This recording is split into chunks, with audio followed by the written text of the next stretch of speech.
Welcome to the Retirement Outsiders Podcast. I'm your host, Steve, and I'm joined by my wife and co-host, Tony. The focus of this podcast is to discuss various retirement topics from an outsider's point of view. In terms of this podcast, an outsider is someone who is not retired, someone who is not a financial advisor, someone who is not a CPA, lawyer, or healthcare advisor. I'm an engineer, and Tony is a teacher. We've been preparing for retirement for several years. We've encountered many different opportunities and obstacles throughout our careers and our paths to retirement. Early on, so much of it was intimidating. Our intent is to make some sense out of all the financial, accounting, estate planning, and healthcare jargon from an outsider's perspective. In addition, we will discuss some of the behavioral aspects that come with not being tied down to a 9-to-5 job. Welcome to the Retirement Outsiders Podcast. We are back after a, 2-month hiatus? Ish, yeah. Something like that, yeah. Well, we are here to talk about the Villages 3.0. I guess we'll call it that. Yeah. We just got back 2 months ago from our third trip to the Villages. It's such a party place. It's taken us this long to recover. That's right. Yeah. So we wanted to walk through our trip, the different things we saw every day that we were there, and just walk you through our agenda, our thought process, and what we saw, what we liked, what we didn't like, etc. Yeah. So, we did something kind of unique this year, day one. We always get excited on our day trip, or not our day trip, but our road trip. I was wondering if we were going to mention that. I wanted to talk about the road part of it.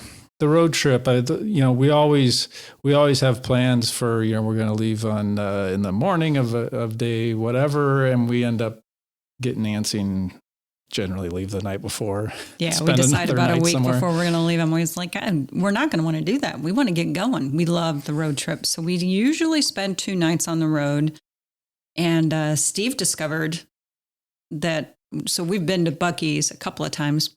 Oh, gosh. And Steve discovered, or I think I discovered it, they have a chopped brisket sandwich. Yeah, you saw it, and I ate it. And I was like, oh, brisket would be great. Well, I was thinking, I love brisket, but I don't really want to eat this standing outside by my car because brisket's, usually largish pieces of meat. Yeah. And then I see chopped brisket. Oh, man, it was so good. I highly recommend the chopped brisket sandwich. Yes, it was worth the horrible trauma of going into one of those places and just being lambasted with stuff and people. It's definitely worth it. But I want to talk, since we're going to do this beginning to end. I do want to talk about the fact that we really love road trips. So Steve and I were both raised in houses where we would go to Florida for spring break or whatever. And my dad and his dad were, let's just not stop the car if we can possibly manage it, except for to get gas. And early on in our, I'd say, marriage, we discovered that we don't have to do that. Yeah. We can just stop. Well, it took us a while to figure that out, Honestly, what triggered that is Steve was a collector of Star Wars toys for several years. Oh, yeah.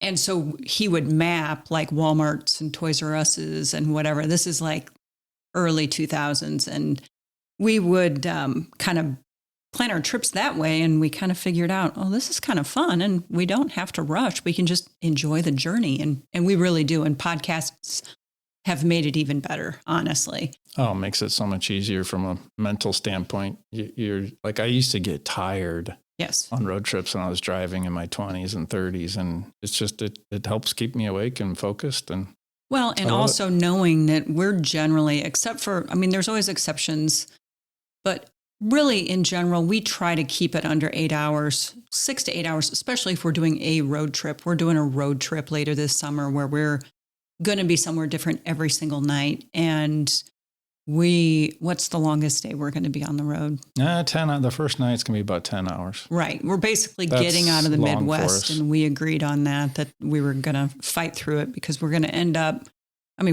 driving to New Mexico. That's our kind of turnaround point. So it's going to be a lengthy trip.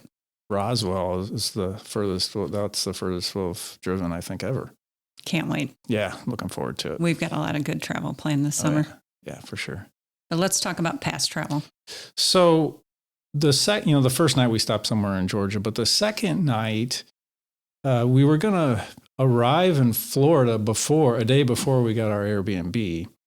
And so I think it was the last trip we stopped in either Gainesville or Ocala. And I was looking at the map. I'm like, well, that's going to be a short drive day. Why don't we just go all the way to the Villages and, look for a hotel or maybe even a cheap Airbnb for that one night.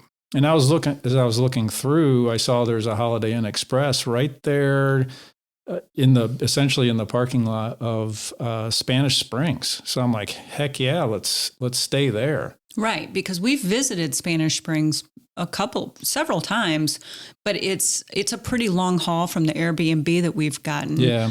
And so we don't it's basically dinner and a drink and then head back because it's a half hour, 45 minutes from that particular B&B. I think it's even longer than that. But to remind everybody, Spanish Springs, that's the original town center there in the Villages. So again, like Tony said, we haven't spent a lot of time there. So that was a really cool option. I mean, it's Holiday Inn Express. They don't, it was $100 or whatever. It's it's not like they charge you extra because you're in the Villages, but I highly recommend it. You walk right into the town square, no problem. And especially if you're going to be staying far from there, it's a easy, cheap way to get to experience that before you get to your final destination. Right in the Village, because our Airbnb is in the middle of a very residential neighborhoody area.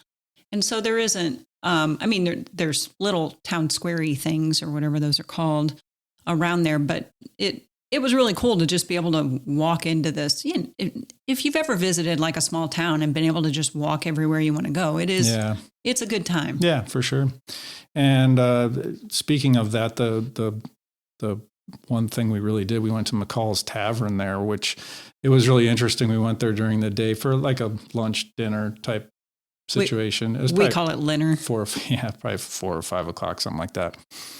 And really good karaoke going on. If you remember, there were a couple of really good singers. There were some average ones as well, but there were some really good singers in the crowd. I mean, people show up for stuff in the Villages, and it's for people who really want to like stay young in certain ways, but really embrace the old stuff in other ways. Steve and I like to get home before it's dark or just when it's getting dark. It's really cool to be somewhere and it's perfect daylight and everybody goes home at like 7 or 8. It's not shabby.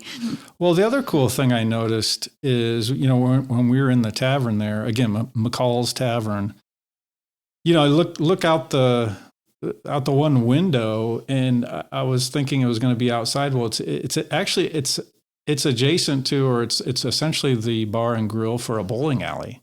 The bowling alley is sort of out back. You don't really notice it unless you look through kind of the divider windows. I'm like, holy cow, that looks awesome, So it was a nifty place. We didn't bowl, but I would definitely recommend, if you're into bowling, that McCall's Tavern and whatever. I don't remember what the bowling alley is called, but it's attached right there. It's a great option. We'll have to consider doing that one of the next times we go. Absolutely. Spanish Spring Lanes. Yeah, that's what it's called. Spanish Spring They worked hard Lanes. on that name. Yeah, it's very, who would have thunk that, right? I think Copilot could have came up with that for us if we just, typed in a few. Was that the same night the guy asked about my arms? It was. Okay. Different location, but yeah. We went to this Canadian. You got to watch out for those Canadians. Restaurant thing that had an really nice big outdoor patio. And so we were sitting at the bar and we're sitting next to a couple of gentlemen that are a little bit older than we are. And they had been there a while, I think. They were, I think they weren't hammered, but they'd had a few. And Steve and I are sitting there having conversation, having a great time, enjoying the like 80-degree weather. And it was just fantastic. And I'm so happy. And this guy leans over and he's like, "Excuse me, I just have to ask you, do you shave your arms?" And he wasn't talking to me.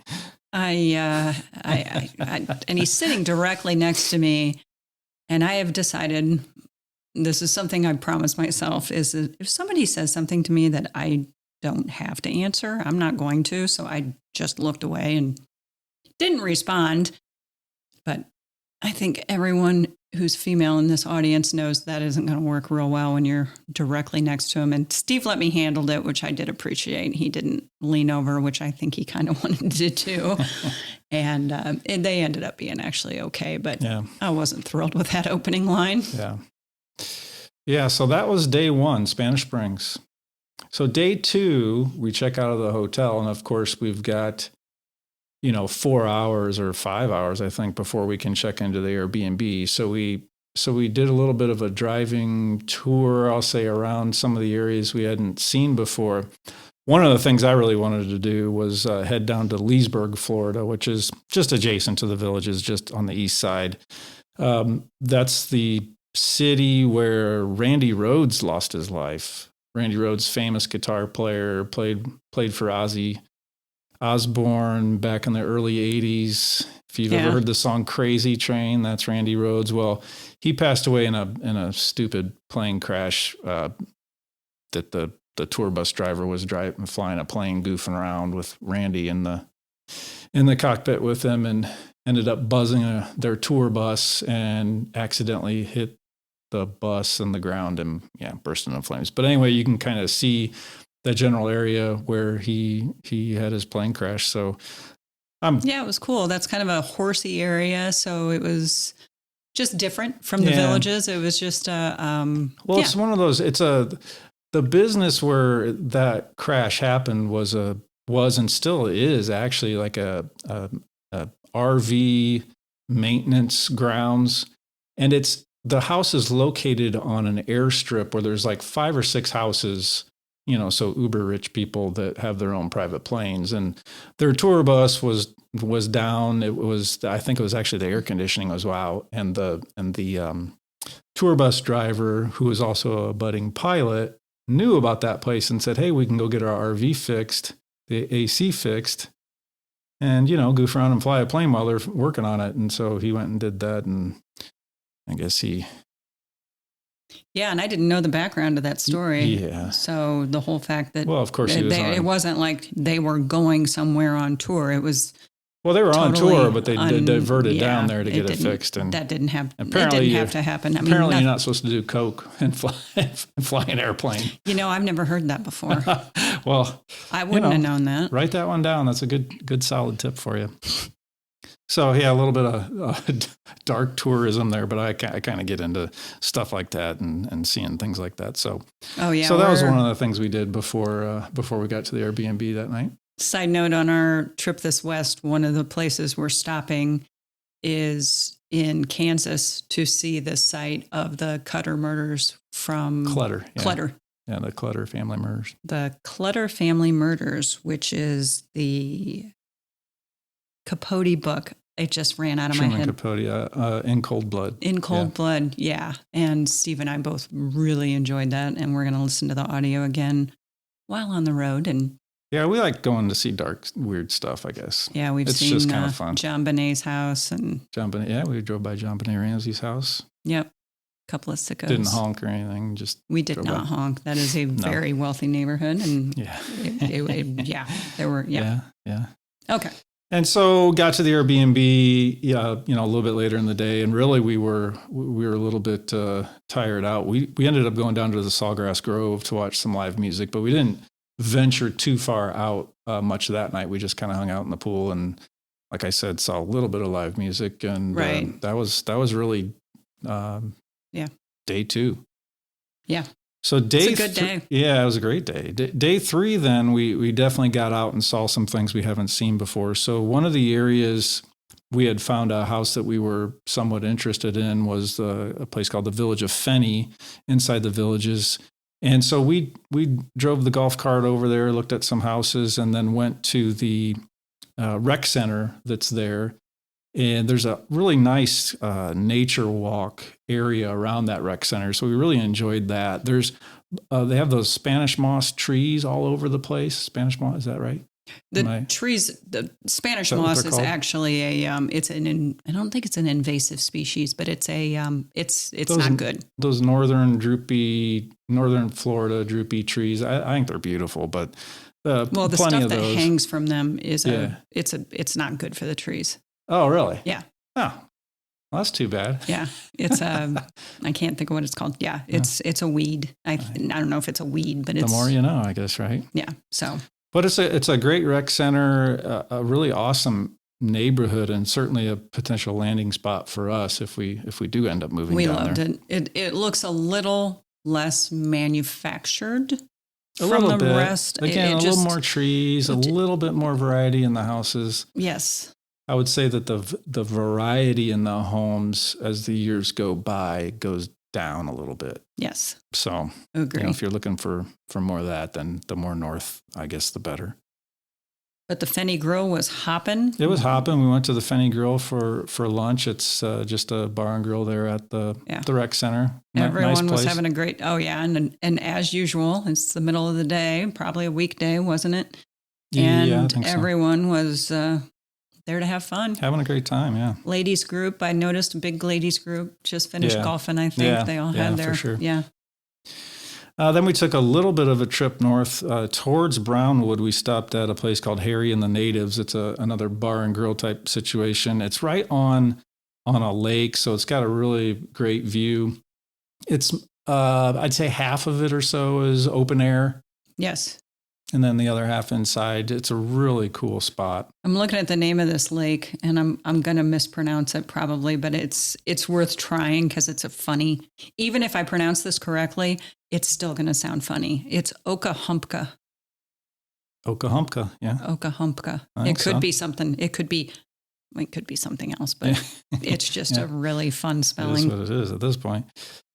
Yeah, so then after Harry and the Natives, we drove up to Brownwood, and we stopped at the World of Beer there in Brownwood. We've been there before. Had we been there before? Chain. It is a chain for sure. Yeah, there's one by my work in Lisle, but yeah, I don't. Well, maybe we have been there. I guess with a place like named the World of Beer, there's a hunch you might forget you'd been there. World of Beer's the place that we met that couple. Yep. That they gave us the sweet tip on Sawgrass Grove, which we utilized on our way back. Right. Yes. So Sawgrass Grove. That's another one of the. It's like it's like the fifth Beetle. It's the fifth town center. It's the small one. And there's a bar and grill there. There's also an outdoor area to get beers, and as well as another indoor little bar to get beers. They have a butcher shop. It's really a cool place. There's has a market, a mini grocery area with some other small restaurants in there as well. And if you want to grab a beer at one of those places, they're normal bar prices, $5, $6, $7 for the beer. Well, This couple told us, hey, go into the marketplace. The one little store just sells cans of beer, and then they were like $2. I'm like, heck yeah. So we just kept going in there, and they're one of the couples that retired young or just maybe just moved there. So they were in there, I would say they were in their early 60s. They were a little older than us, but not by a bunch. Maybe. It's hard to tell because she looked very young, but her head was full of white hair. So sometimes it's hard to tell, but they were a little hippie-ish, and we're talking about how they just don't even get in a vehicle anymore. It's all golf carts. Yeah. It was just fun to talk to them. He had bought like a brand new pickup truck towards the end of his retirement, and then ended up selling it. Right? Didn't he? Right before retirement, or no? He said he had it, and it was just parked for weeks and weeks at a time. Yeah. What did he say? He put like 1,000 miles on it in like a year. Yeah, something crazy like that. So he eventually got rid of it. The other thing they do is they don't have health insurance. Remember that conversation? Yeah. I thought that was a little overboard. Yeah. I mean, they were kind of funny because they were basically talking about how they drink and smoke and drive their golf car, and nobody ever stops you. Nobody ever says anything.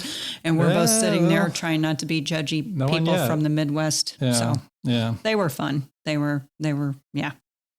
Yeah, so like I said, that night we did stop off at Sawgrass Grove again to watch some live music, etc. Cheap beers, and then head back to the Airbnb. I mean, that's the Sawgrass Grove is just because of where our Airbnb's at. We pretty much have to drive by it to go anywhere else. Right. So we're always on the way back. I'm like, well, might as well stop for one or two beers. We'll anyway. maybe we'll put some pictures up of some of this visit, but yeah. That's where I got to meet my next husband.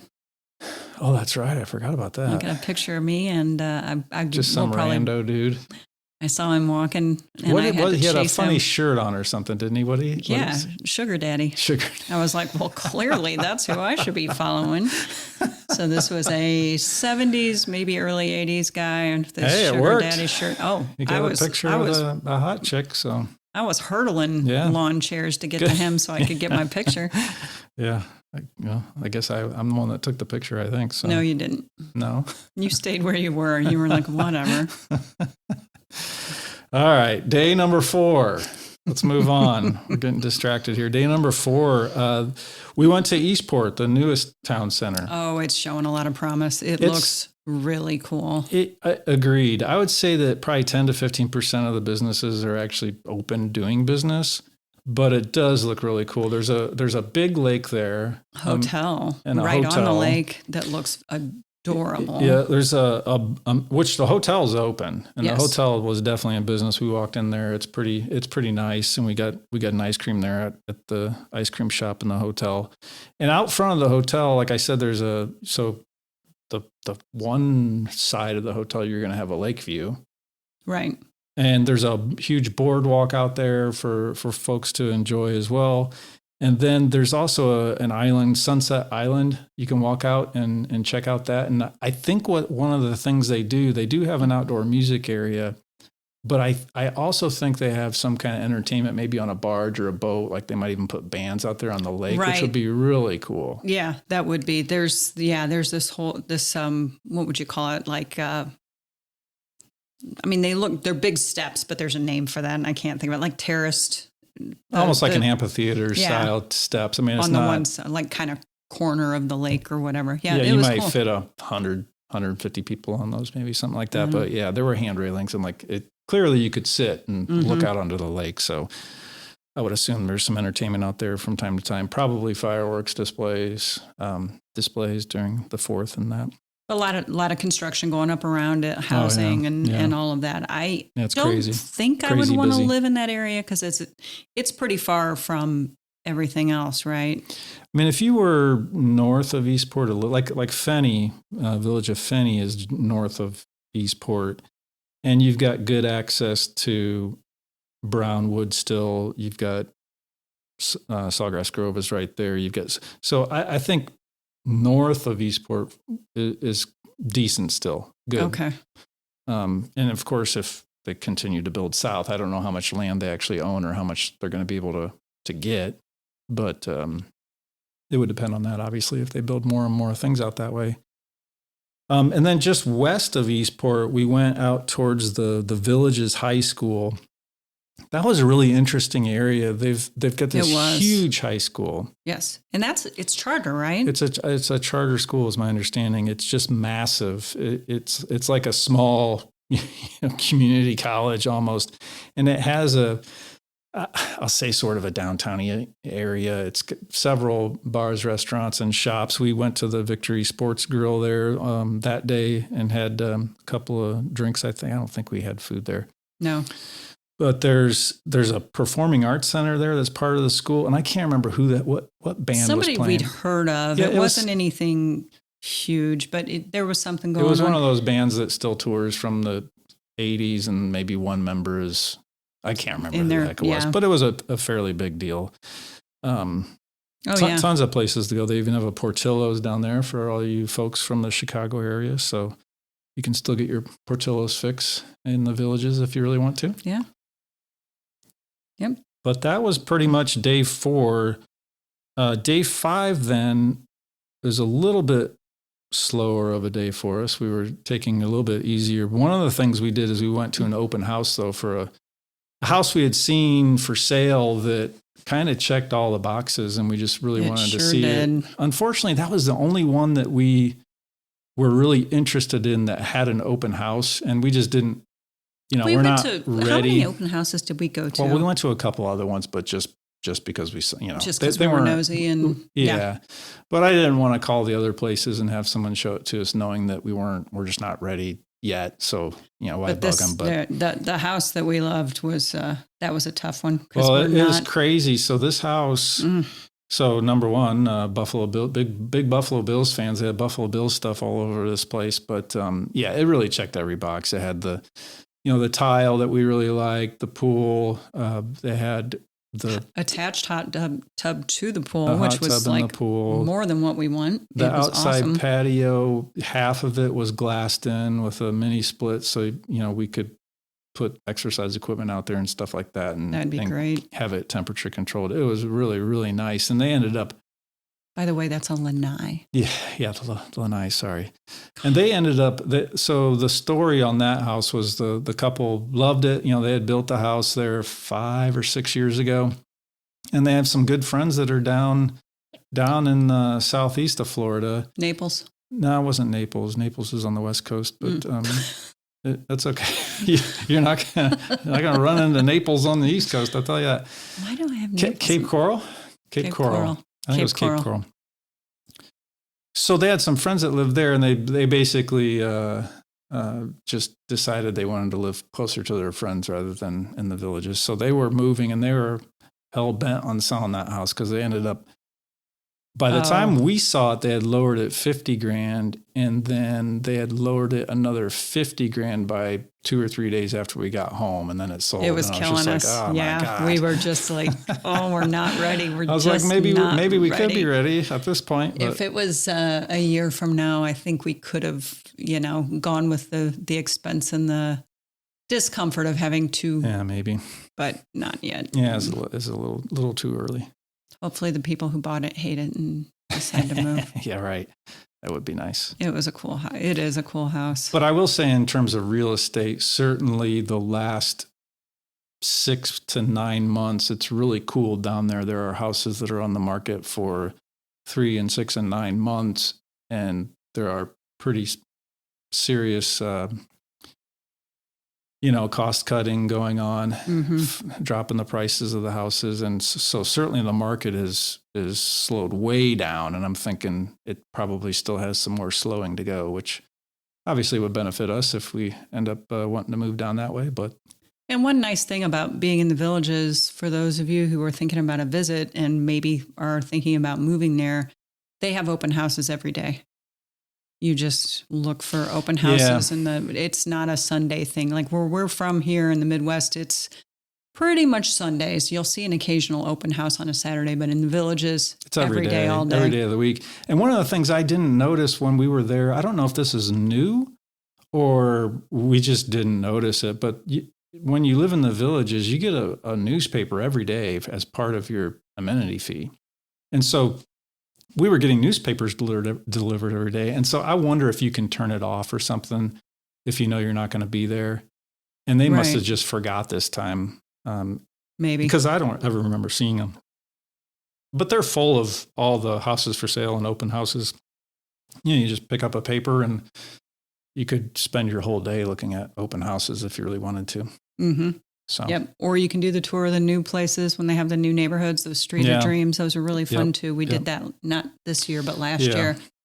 What we did do every single day that we were there is we went for walks right there in the neighborhood. They've got a great trail system. We walked to one of the open houses. We did walk to one of the open houses. I'd forgotten about and we got waved into another one. We went into an open house, and the guy across the street was like, "You're looking at houses?" He's like, "Hey, my house is for sale. You want to come look at it?" And we're then like, we got "Okay." Stuck in his house for like 40 minutes. Man, that dude liked to talk. He did.